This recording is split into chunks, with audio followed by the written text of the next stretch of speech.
আসসালামু আলাইকুম। মোহাম্মদ কাসিম বলেন, 20 মার্চ 2017 সালে একটি স্বপ্নে আমি আফগানিস্তানের সীমান্তের মতো পাকিস্তানের সীমান্তে একটি এলাকা দেখতে পাই এবং শত্রুরা সেখান থেকে পাকিস্তানের সন্ত্রাসীদের পাঠায়। পাকিস্তানি সেনাবাহিনী এই সন্ত্রাসীদের খুব ভালোভাবে মোকাবেলা করে এবং তাদের নির্মূল করে। এই দেখে শত্রুরা খুব রাগান্বিত হয়ে ওঠে যে পাকিস্তান সেনাবাহিনী সবসময় তাদের পথে। তারপর শত্রুরা তাদের প্রশিক্ষিত সন্ত্রাসীদের পাকিস্তানে পাঠায় এবং তারা তাদেরকে রাতে দেখার দৃষ্টিযন্ত্র ও আধুনিক অস্ত্র সরবরাহ করে। কিন্তু যত তাড়াতাড়ি তারা পাকিস্তানে এলাকায় প্রবেশ করে, পাকিস্তানি সেনাবাহিনী তাদের চলাফেরাকে তাদের পদ্ধতিতে শনাক্ত করে এবং প্রতিটি সন্ত্রাসীকে বের করে দেয়।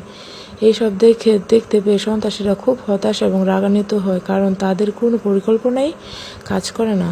তারপর তারা পরিকল্পনা করে এবং সিদ্ধান্ত নেয় অভ্যন্তরীণ আক্রমণ চালানোর, পাকিস্তানকে অভ্যন্তরীণভাবে দুর্বল করে দেওয়ার জন্য, এবং তারপর সীমান্ত থেকে আক্রমণ শুরু হয়। বিস্তারিত জানতে ভিজিট করুন mohammedkasimBangla.com।